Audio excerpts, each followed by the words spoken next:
Homem, você é um absorvedor de impactos. Foi o que Jesus fez na cruz. Recebeu os nossos pecados e liberou perdão. Você absorve impacto. Você não tem que levar os problemas, as guerras lá de fora para a sua casa.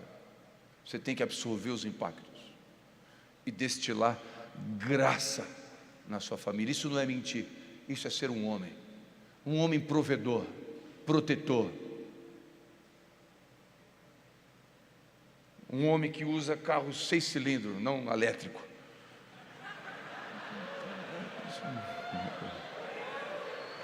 Aleluia.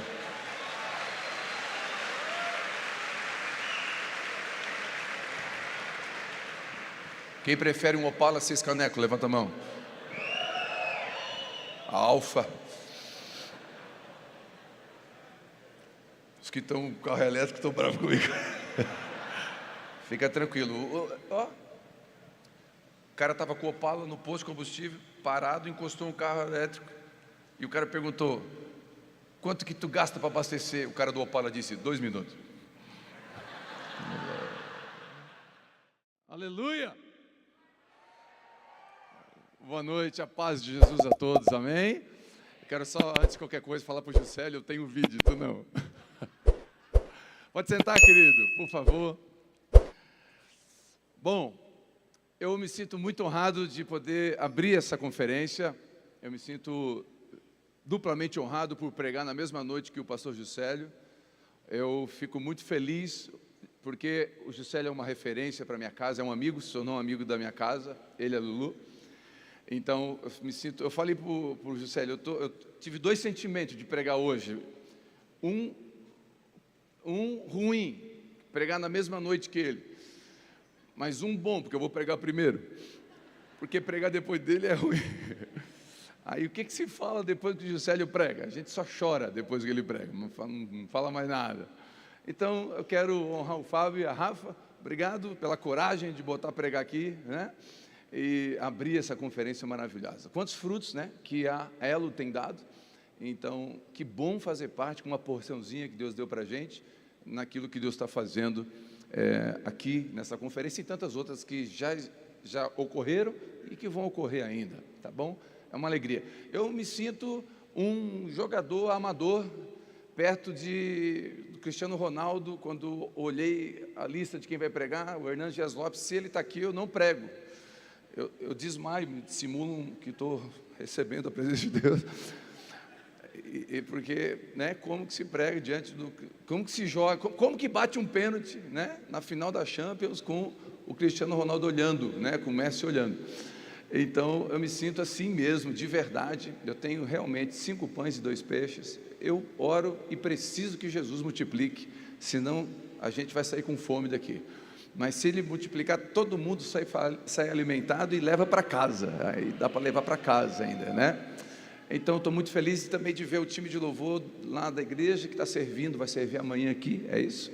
O pessoal da mesa, como eu sou o primeiro, eu vou testar o som. Então, me orienta, tá? Se tiver que falar mais perto, mais longe, vocês podem chamar minha atenção.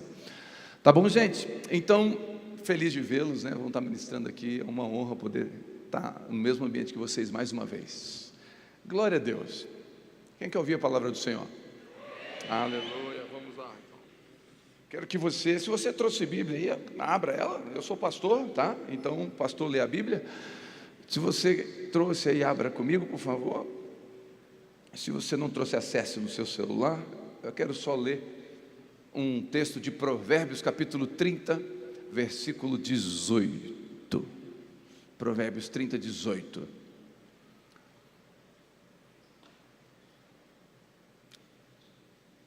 Vamos lá, diz assim. Não sei se vai colocar aqui, vai aqui, né? Há 3 coisas misteriosas demais para mim, diz o escritor, diz o sábio. 4 que eu não consigo entender. Ele continua, pode ir. O caminho do abutre no céu, o caminho da serpente sobre a rocha, o caminho do navio em alto mar, e o caminho do homem com a moça. Na versão, pode voltar, Na versão que eu tenho, e todas as traduções originais cooperam com isso, é o caminho da águia no céu, o caminho da serpente na penha ou na rocha, e o caminho do homem com uma mulher. Até aqui, tá bom. Vamos orar. Espírito Santo, fala conosco nessa noite mais uma vez, com bondade, que nós possamos sair daqui edificados, que ninguém saia daqui com pelo menos uma porção do pão e do peixe.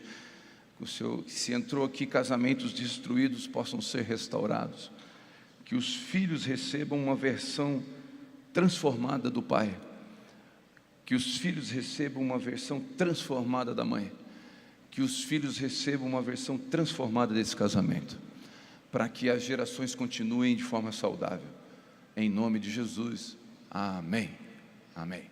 Bom, eu quero colocar de pano de fundo a importância da família, na Bíblia, para Deus, para uma cultura cristã. Quando Hebreus 11 vai dizer que Noé fez uma arca para salvar a sua família, e a gente pode pensar, não foram os animais? Não, o texto diz que ele fez a arca para salvar a sua família. Em Êxodo, a Bíblia diz que foi morto um cordeiro por família, quando o anjo da morte iria passar lá, por ocasião do Êxodo, quando o povo saiu do Egito, e o anjo da morte visitou o Egito. Foi um cordeiro por família. A Bíblia vai dizer, no Novo Testamento, que o presbítero, o pastor, ele precisa ter uma família em ordem, uma família equilibrada, senão ele não pode, ele está desautorizado a cuidar da igreja. Logo, a prioridade não é a igreja, a prioridade é uma família. Se eu for reprovado como pastor, como pai e como marido, eu serei reprovado como pastor, ainda que eu pregue bem, tenha uma igreja grande e batize pessoas, eu serei reprovado diante de Deus, porque primeiro é a casa, depois é o ministério. O primeiro ministério ainda é a família, eu sei que isso é dito e batido, mas deve ser repetido, o primeiro ministério é a família. Então família para Deus não é uma coisa legal, é fundamento.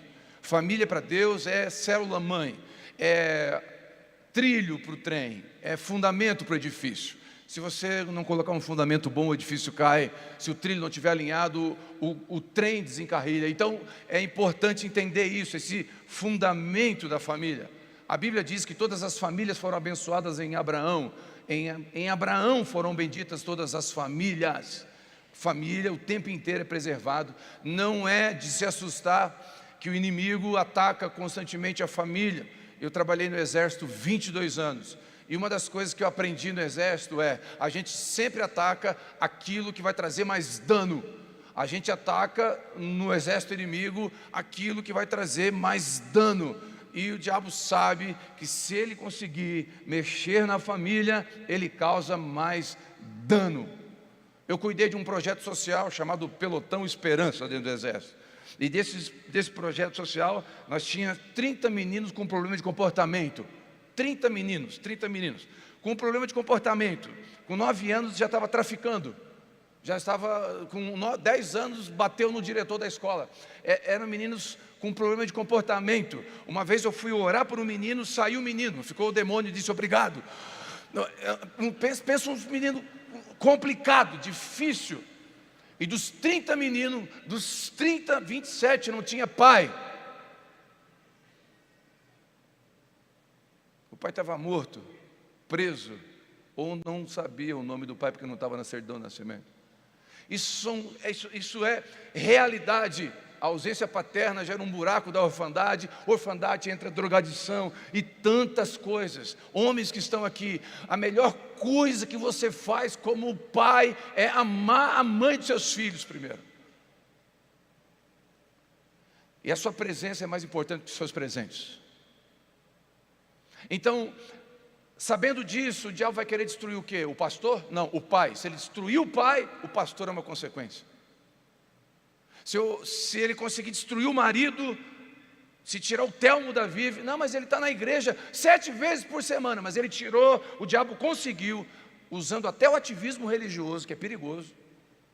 Afinal, o cara não está mais no bar bebendo, mas está na igreja. Mas ele está na igreja, mas abandonou. Eu ouvi nos presídios e penitenciários que nós pregamos por mais de 15 anos, vários desviados. A maioria dos presos, 70% é filho de crente. Olha o nome do cara, Elias, Eliseu. Elias o maluco. Não, Elias o maluco, Elias é nome de profeta, não de maluco. Mas ele disse, sabe o que eles dizem? Eu não quero saber da igreja, a igreja foi amante do meu pai. O meu pai nunca foi numa apresentação da escola, só queria o culto. E aí você pensa que está bombando, porque a sua empresa está hypando na cidade. Você está voando, faturando tudo que você sonhava, mas está perdendo seus filhos. A definição de sucesso vai definir o seu foco. O que é sucesso para você? Não que seja pecado a sua empresa ser próspera. Não que seja pecado eu ser um bom pastor. Não que seja errado eu ser um bom naquilo que Deus me deu para fazer. Mas eu não posso quebrar a ordem de prioridade. Qual foi a maior alegria minha há 2 anos atrás? Casar minha primeira filha. Eu sei que eu casei as duas já. Eu casei a minha primeira filha. E naquele momento ali eu tive uma sensação incrível, irmãos. Eu queria tentar compartilhar um pouquinho do sentimento que eu tive. Como eu falei, eu fui do exército. Então para mim, missão dada, missão cumprida. Isso está no meu sangue, no meu DNA. Para tudo é assim. Deus fala comigo, no outro dia eu estou com 3 orçamentos. Eu não sei procrastinar. Isso pode ser até um defeito, mas sabendo usar é uma virtude. E quando a Vitória nasceu, Deus falou para mim, missão dada. Ela é uma folha em branco. Você vai escrever, você vai dar identidade, você vai dar destino, você vai dar propósito. Ela é uma folha em branco. Missão. E dentro do quartel, só para quem não entende, existe um momento de continência. Então você chega diante do general, do coronel, e o coronel fala, olha, capitão, missão é essa. Aí você fala, missão recebida, missão dada, missão recebida. Você faz continência e sai para quê? Para cumprir a missão. E você não pode cumprir a missão e só cumprir, você tem que cumprir a missão e voltar lá. Então você volta lá no coronel e fala, coronel, missão cumprida. Ele fala, e ele levanta, ele tem que levantar, dentro da regra da conduta, ele tem que levantar, e ele levanta e fala, missão cumprida, acabou. E eu estava ali, a Vitória deu o primeiro beijo no altar, e aí eu estava com um sentimento de alegria, de raiva. Não, alguns momentos eu pensava em como sacrificá-lo. A Deus, né? Sempre a Deus. A gente faz tudo para Deus, a gente sacrifica para Deus. E eu estava assim no sentimento, meu Deus, esse cara vai beijar minha filha, não quero nem ver. Eu nem pensei no resto, muda de assunto. Eu estou falando só do beijo. E eu estava ali naquele momento ali, quando eu falei assim, eu declaro, né, casados, marido e mulher. Naquele momento eu entendi que a jurisdição de autoridade mudou. A autoridade não sou mais eu, é como se a missão passasse. E naquele momento eu tive uma visão aberta, eu vi um general de pé, fazendo continência, dizendo missão cumprida. Eu falei, uau!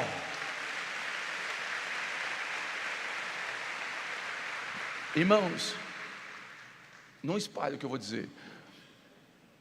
Aquele momento eu falei, se Jesus quiser me levar, pode me levar. A sensação de estar fazendo o que Ele me chamou para fazer é sobrenatural.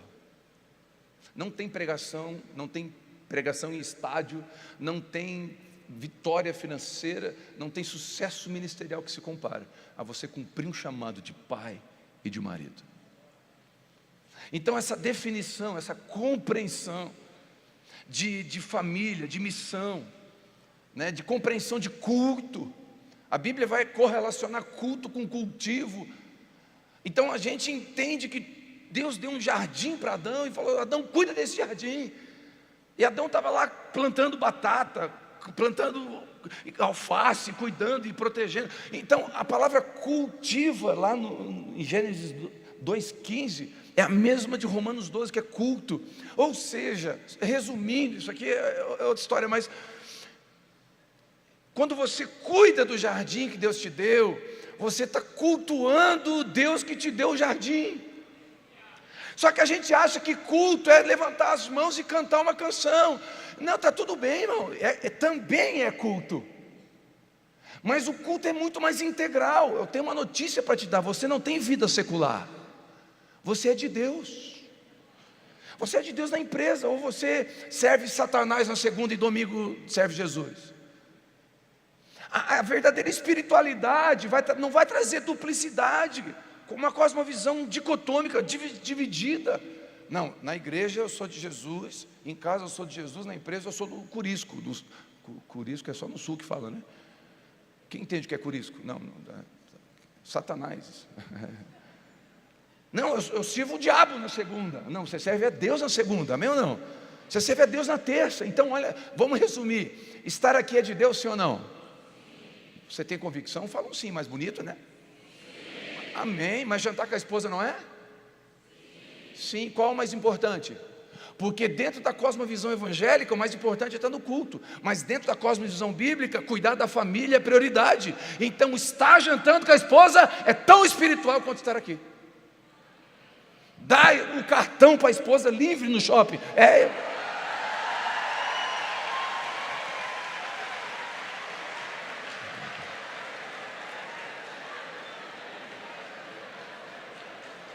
A Vivi me pagou para falar isso. Ó, tem homem levantando, volta. Olha que coisa maravilhosa. Toda segunda-feira é o dia pai e filha. Era com a Vitória, agora é com a Isabela, de 11 anos. A Isabela desceu as águas do batismo sábado agora. Todo dia é pai e filha. Meu irmão, talvez é o dia menos negociado da semana. Eu negocio o domingo, mas não negocio a segunda. Porque se eu não cumprir a missão em casa com a Isabela, não adianta eu tentar cumprir com você aqui.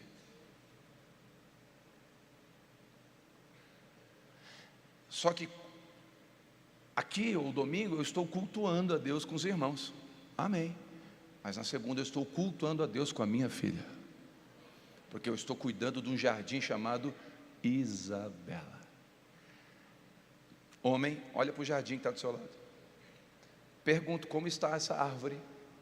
Florida, verde, robusta, vibrante ou seca, depressiva, com vontade de tirar a vida? O que você está construindo? Que jardim que você está construindo? Para Deus. Eu contei a história do musgo. Essa história eu já contei lá na igreja. Um alpinista, presta atenção nessa história. Um alpinista subiu no alto de uma montanha gelada com neve, descendo o rapel. Ele passou numa árvore e tirou uma casca da árvore junto com um musgo verde, uma gosma verde gelada. E ele pegou, botou na mochila e seguiu viagem. Quando ele chegou na casa dele, ele desfez a mochila. Ele era um legendário. Eles estão por aí. Ele era um legendário, desceu a montanha, desceu com o coração alinhado com Deus. Aleluia. Aí ele desfez a mochila. Quando ele desfez a mochila, ele pegou o musgo e botou em cima de uma mesa no jardim. Esqueceu. Passou uns dias, uma semana, duas, ele foi lá procurar o musgo, não achou. No lugar do musgo tinha um ramo de flores. Mas não é o mesmo musgo? Sim, é o mesmo musgo. Só que um estava num ambiente hostil, frio, grosseiro, machista, ignorante, individualista. O outro foi para um ambiente leve, iluminado, com vento, com alegria.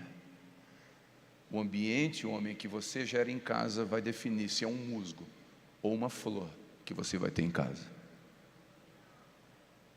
E não adianta fugir, é sua responsabilidade. Entendendo esse princípio, deixando isso de pano de fundo, sobre família, a importância do casamento, eu queria entrar no texto que eu li. E o texto que eu li, o sábio diz o seguinte, até porque eu quero ouvir o Juscelio pregar, então não vou ficar muito tempo aqui. Provérbios 30, 18, há 3 coisas que são maravilhosas. Ele está dizendo que tem 3 coisas que é maravilhosa. Ele se impressiona com 3 coisas, mas tem uma quarta que ele fica apavorado.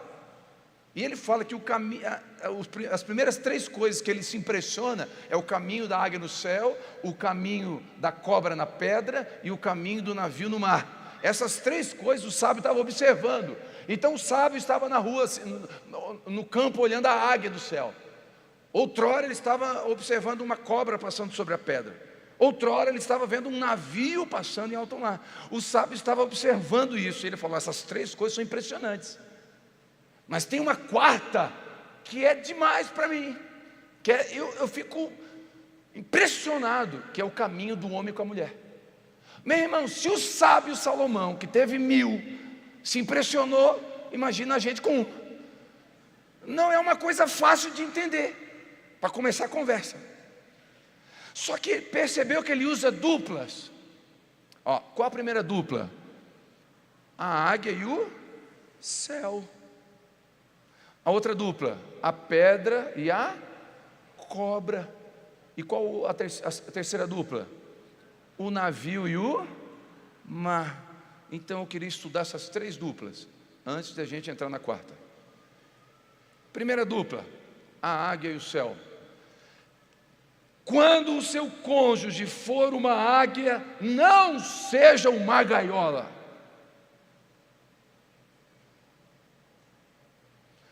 A esposa acorda de manhã dizendo: eu vou terminar a faculdade. O marido fala: não adianta, tu é burra mesmo, tu já não conseguiu da outra vez. Eu vou tirar a carteira de motorista. Mas, não adianta. Está vendo? A gasolina vai acabar. Tem uma greve vindo aí. Está vendo o petróleo lá do Irã? Quando um dos 2 for águia, ou seja, eu acho que eu vou começar um ministério. Deus está falando comigo, meu amor. Tu não lava o sapato direito? Quando um dos 2 está encorajado, meu irmão, eu vou dizer uma coisa para você. Quando um dos 2 estiver encorajado, você é o céu. Não deixa o patrão da sua esposa ser o céu. Não seja um amigo, não seja um pastor da igreja. O céu é você. Você tem que ser o maior encorajador da sua esposa e do seu marido. Ninguém elogia mais. Ele pode ser fraco de aparência, chama de bonito. Mentira, pastor? Não, profecia. Profecia. O quê? Hoje eu estou voando. Quando a Vivi me achou, eu pesava 30 quilos a menos. Era nariz e cabeça. Eu pulava de vara, a vara dizia: agora é minha vez. Quando a Vivi me encontrou, eu era um banhado. Ela comprou, virou condomínio. Comprou na planta, meu querido. Deixa eu falar uma coisa para você. Ninguém encoraja mais o seu marido do que você. Você é o céu dessa águia. Não pode ser uma gaiola. A Vivi tinha medo de falar em público. Acho que ela já contou esse testemunho. Ela tinha medo de falar em público. Medo, sim. Quando ela apresentava na escola, o papel dela era árvore. Uma alta interpretação. Ela tinha medo, mas de falar com 3 pessoas. Orar pelo alimento em casa. Aí um dia, estava eu num culto, e faltou gente para orar pelo culto. Eu ia ungir as pessoas no culto. E na hora que eu falei: cadê o diácono, cadê o presbítero, cadê? Não tinha ninguém. Olhei para ela com a Vitória no colo. Vitória, 22 anos atrás, no colo. Eu falei: amor, no microfone: amor, ora aqui. Ela...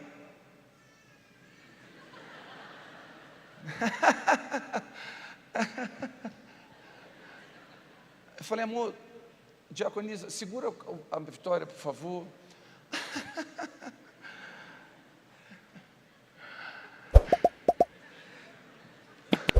E ela veio. Ela pegou o microfone. A partir desse momento ela não me olhou mais. E ela começou a orar. Eu tinha umas 15, 20 pessoas para ungir. E eu estava empolgado aquele dia, eu orei por todo mundo. Parei para orar, um por um. E ela começou a orar, ela começou assim: Deus, abençoa esse povo. Abençoa esse povo, Senhor. Senhor Jesus, abençoa esse povo. Jesus, abençoa esse povo todo. Todo esse povo que veio aqui para frente. Cada um desse povo que está recebendo essa oração. Abençoa esse povo Arel, Senhor.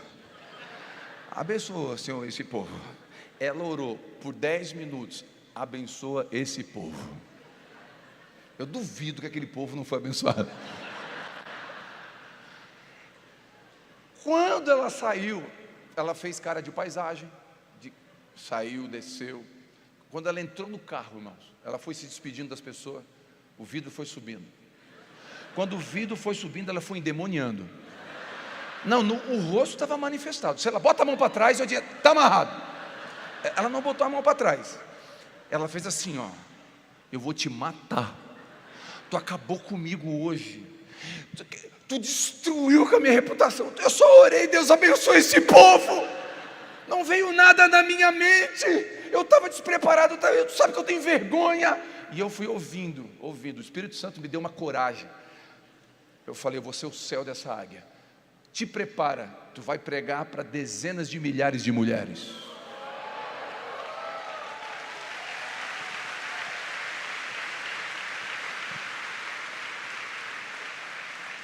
E aí não tem como não se emocionar. A gente estava no Descende de Curitiba, a gente foi dar uma palavra e a Vivi subiu para dar a palavra. E quando eu vi ela subindo a escada, Deus lembrou: uma águia precisou de um céu para voar. Primeira carteira de motorista ela tirou com 35, 37 anos de idade. Ela teve um acidente com seu pai, um trauma de carro, de acidente. Ela tinha medo de pegar o volante do carro. Eu fui lá, paguei a carteira de motorista e trouxe o comprovante pago. Falei: está pago. E tu sabe que italiano não perde dinheiro. Só os italianos riram. A gente não perde dinheiro, então tu vai tirar essa carteira, nem que for para queimar. Eu tiro a carteira e queimo, mas tu vai tirar essa carteira, porque você vai dirigir. As 3 vezes que ela foi ministrar em Curitiba, 500 quilômetros, BR-101, ela foi sozinha com algumas irmãs dirigindo o carro. A Vivi quase dirige melhor que eu. É impossível, né? É demais também. Quem está entendendo? Fala para o seu amor aí, fala: eu quero ser um céu para você. Eu quero ser um encorajador da sua vida. Segunda dupla, a cobra e a pedra. Meu irmão, tem 3, 4 dias do mês que as mulheres acordam peçonhentas, não é? O pessoal brinca que é TPM, tensão para matar. E quando um dos dois está peçonhento, está virado numa jararaca. Eu falo um dos dois, porque não é só mulher que tem crise tem homem que tem TPM também. Tem homem que fica de mau humor. Quando um dos dois estiver mal, quando um dos dois estiver ruim, e sair da boca talvez coisas que ele não queria, mas ele ofendeu, porque ele quis se defender, ou ela ofendeu, porque quis se defender. Quando um dos dois estiver mal, pastor, o que faz? O outro tem que ser uma pedra. Por que uma pedra, pastor? Porque a pedra é firme, ela não precisa se movimentar, ela tem que só esperar passar a crise. E uma das características da pedra, quando a cobra passa na pedra, é que não fica rastro. Quando uma pessoa é pedra no relacionamento, quando o outro está ruim, não joga na cara no outro mês, porque não fica rastro da cobra na pedra. Então, tem dias que eu preciso que a Vivi seja uma pedra na minha vida. Eu não tenho com quem desabafar. Eu não tenho com quem, talvez as demandas do pastoreio, eu vou sem querer, porque não é bom, eu vou levar para casa. E ela vai dizer: o teu semblante está ruim. Está ruim, deu umas coisas, mas o que foi? Daí talvez eu vou esbravejar.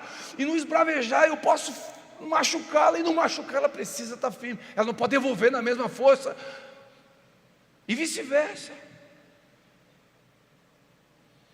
Tem dias que não está fácil. Eu preguei uns domingos atrás sobre os invernos da fé. A Bíblia fala que Moisés pediu para morrer. A Bíblia fala que Jeremias pediu para morrer.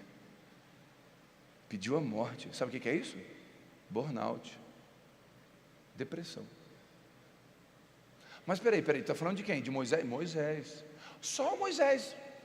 Não sei. Diácono Moisés. Moisésinho simples. Teve um cara que pediu a morte também, um tal de Elias. Não representa quase nada. Só representa todos os profetas do Antigo Testamento. Pediu para morrer. Jeremias, que foi citado no Novo Testamento como aquele que parecia com Jesus. Quem diz que eu sou? Disseram assim, talvez tu és Jeremias, estão dizendo por aí. Jeremias pediu para morrer. Por que você está dizendo isso, pastor? Porque não tem vida cristã em linha reta. Todos nós temos curvas no caminho. Todos nós temos dias difíceis. Quando o diagnóstico do autismo, que não era esperado, chega, é um dia difícil. E não dá para romantizar. Depois, com o tempo, a gente entende a bênção que se torna talvez na nossa vida. Mas não é fácil. Não é fácil quando o laudo é câncer maligno. Não é fácil. Não é fácil quando o empreendedor recebe a notícia pelo contador que tem que fechar a empresa. É o dia mau. E no dia mau, quando um dos dois não está bem, quando um dos dois fica com uma cobra, o outro precisa ser firme. O outro precisa ser firme. Quando estamos com dúvidas, com dores, dias escuros, dia de luto,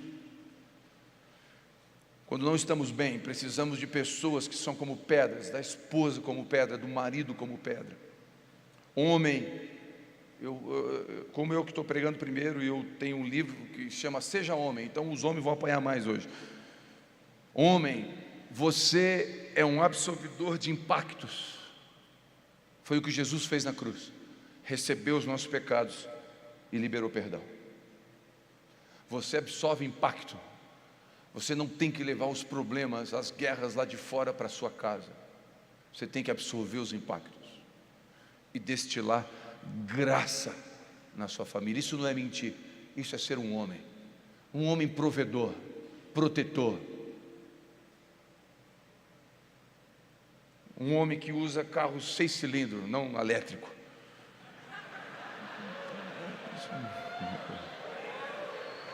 Aleluia.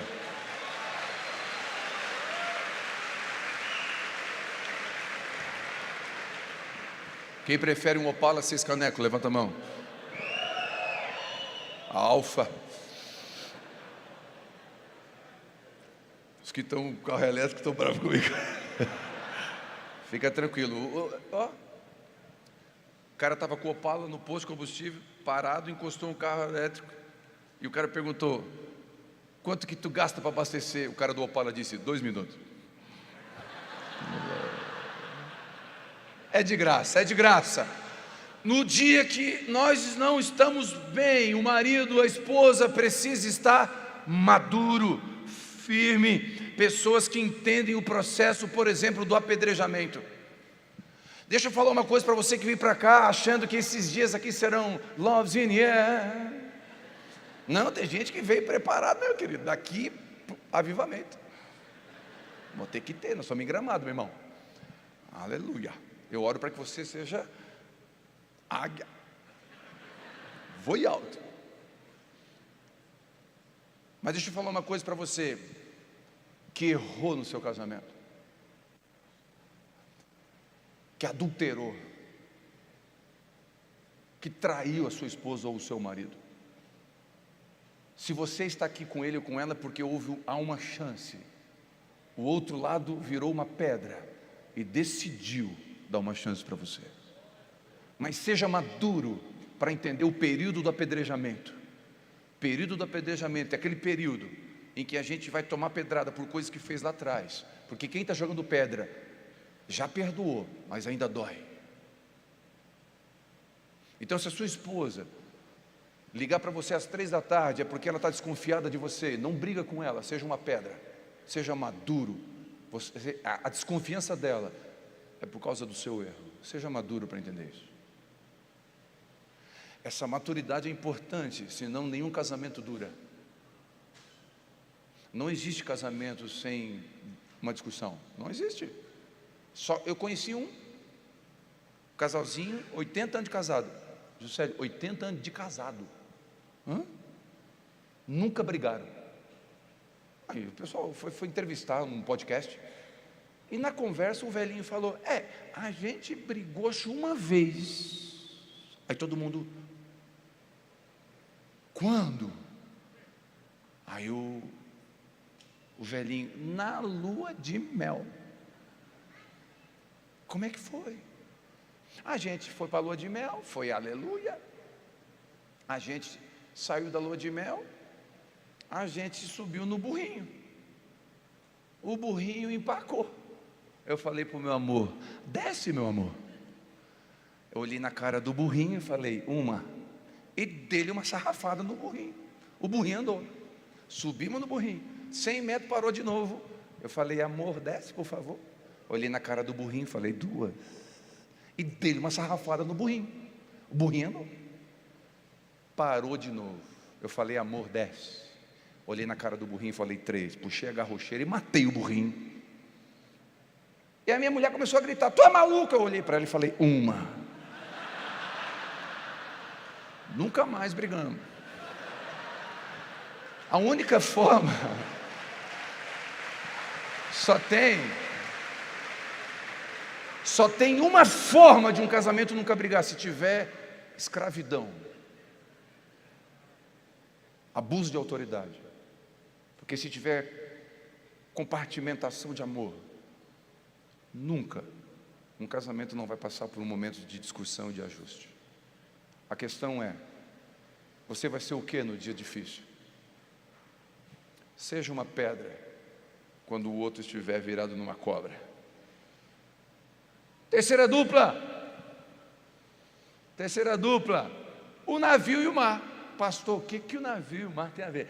Navio me traz à memória carga, petroleiro, peso. Então, quando a gente casa, o cunhado vem junto. É peso. Cunhado é igual apêndice, está ali, ninguém sabe para quê, pode viver sem. O que é o peso no casamento? É aquelas coisas que vêm, que você não comprou, não estava no combo. A avó ficou doente, está todo mundo revezando no hospital, a sua esposa precisa revezar também, já está pesado, não piore. Quando um ou outro estiver pesado, um navio não seja um córrego, seja um mar. Ajude a navegar. A sua esposa vai dizer: eu preciso revezar, mas essa tua família, né? É sempre a tua família, né? Você só está piorando, já está pesado para ela. Sabe o que você faz? Amor, pode ir lá, eu te levo. Eu vou fazer a janta para os meninos. Deixa que eu ponho em ordem aqui. Amanhã de manhã eu te busco. Fica tranquilo, cuida da tua avó.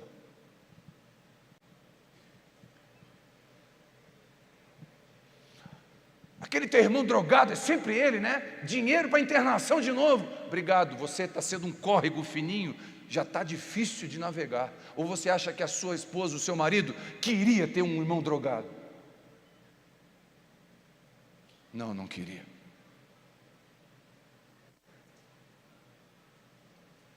Você acha que está fácil para ele ou para ela? Pergunto. Você vai ser um córrego fininho, piorando, dificultando, já está pesado. Tem coisas que vêm que a gente não tem como evitar de vir. Às vezes pesa, o medo pesa, o passado pesa. Talvez você casou com uma pessoa que já teve uma aliança, ela tem um filho. Esse filho talvez tenha problemas, mas você decidiu casar com ela. Seja homem de verdade agora. Seja um mar para navegar, não dificulta. Seu marido,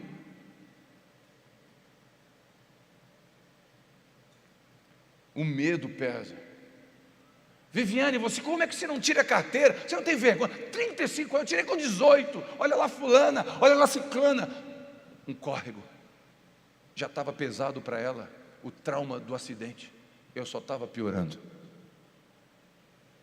Não é o navio. Não é o navio.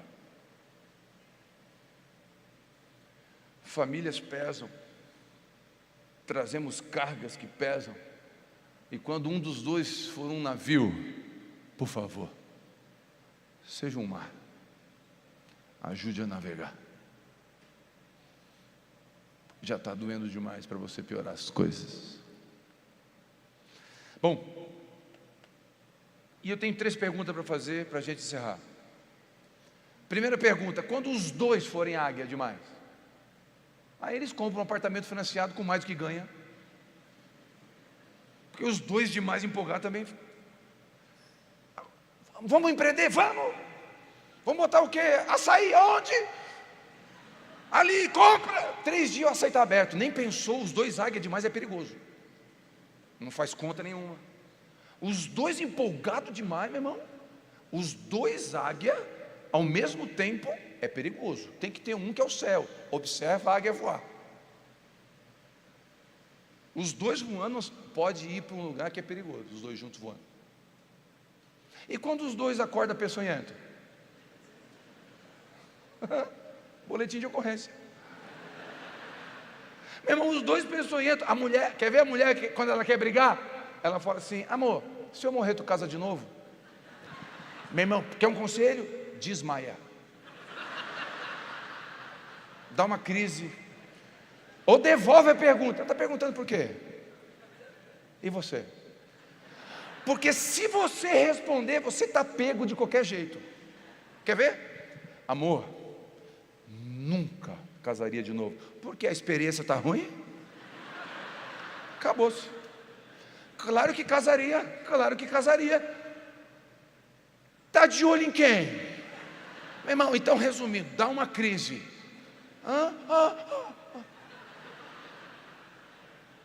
Quando os dois tiver cobra, chama o Juscelio. Juscelio, eu quero matar e ela quer matar. Aquele casal que falou: casal, vocês já pensaram em divórcio? Divórcio nunca, assassinato, ó. Várias vezes. Quando os dois tiver cobra. E quando os dois tiver pesado igual um Titanic,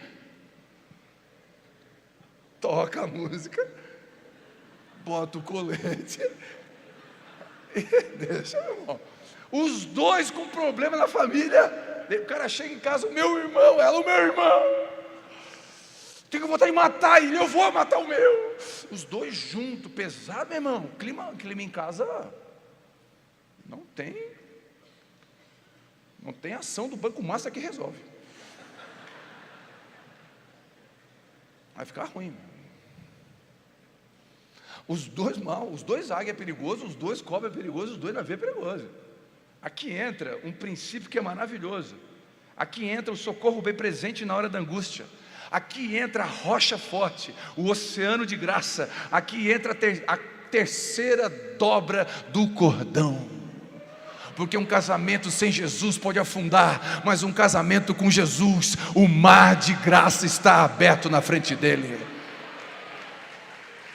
Um casamento com Jesus pode os dois ficarem mal. Eles dão as mãos juntos e falam: Deus, nós não estamos entendendo, mas a tua graça nos cobre.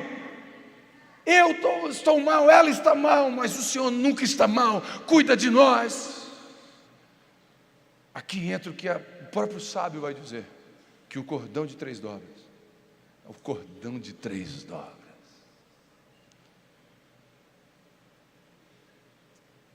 Eu te abençoo.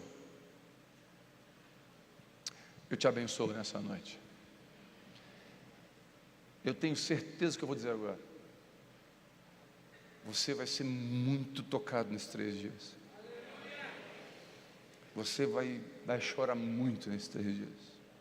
Você vai derramar lágrimas na presença de Deus muito nesses 3 dias.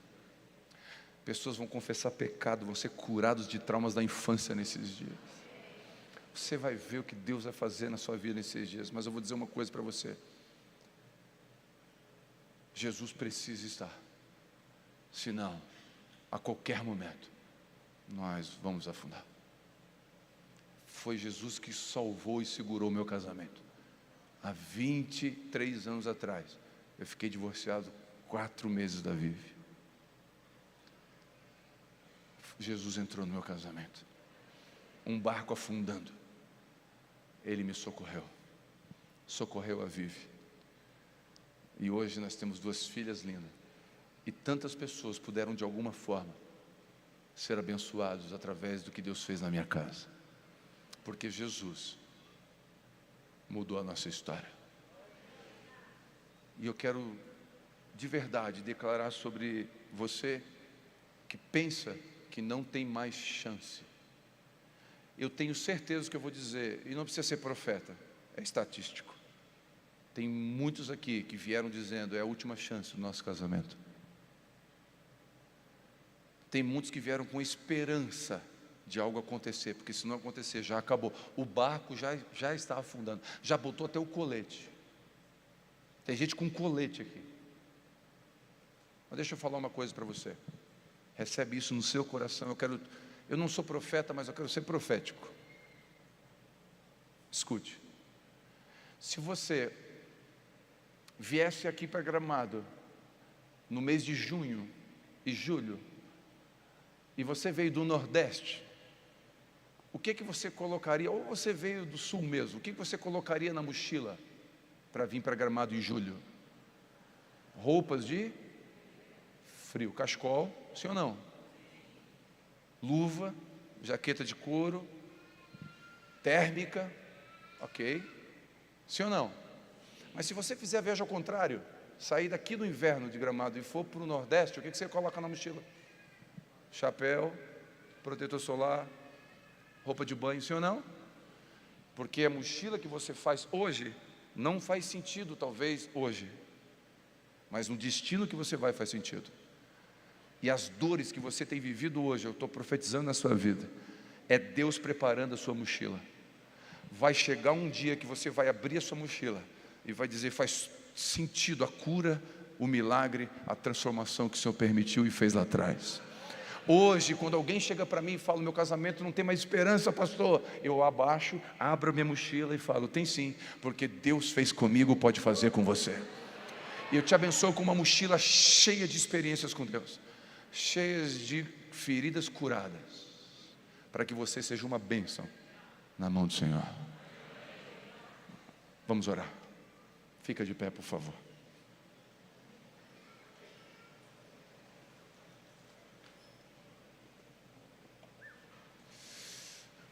Senhor Jesus, nós precisamos do Senhor. Não tem a ver com um passeio em Gramado, Senhor. Tudo isso é legal. Mas tem a ver com um desejo de cumprir um propósito. E como foi dito aqui, eu acredito que muitos mais, mas se um casal só entender isso, quantas pessoas, quantas gerações à frente serão tocadas? Eu oro, Espírito Santo, para que o Senhor fale de uma forma que só o Senhor sabe falar.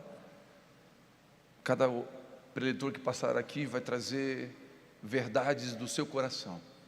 Cada um vai compartilhar aquilo que Deus tem dado.